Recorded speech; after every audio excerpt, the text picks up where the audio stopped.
Alright, good morning YouTube. We're on our way to the shooting range. Happy Father's Day.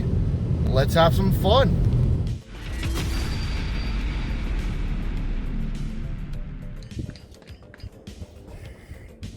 Alright shooters, Sergeant Moore here with New Frontier Armory. We're going to go over do's and don'ts of force reset triggers. Do not hold the trigger, obviously. There's a sweet spot you need to aim for.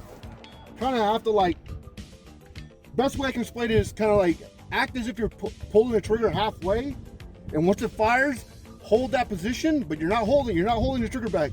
Release it, but let the buffer system do the work for you, if that makes any sense. Here's 5 rounds.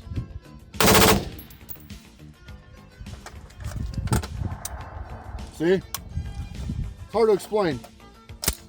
All right, shooters, let's try and get these 10 rounds off. Looks like I may have held it a little bit too hard. Look at that. We got a failure extract along with a spent casing. It's all about the sweet spot, folks.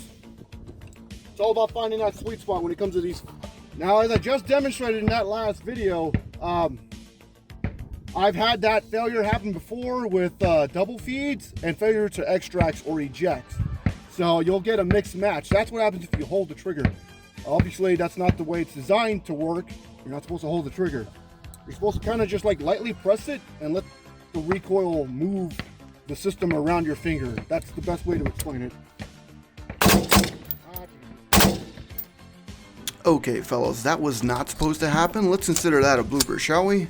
We'll just go ahead and ignore that. All right, shooters.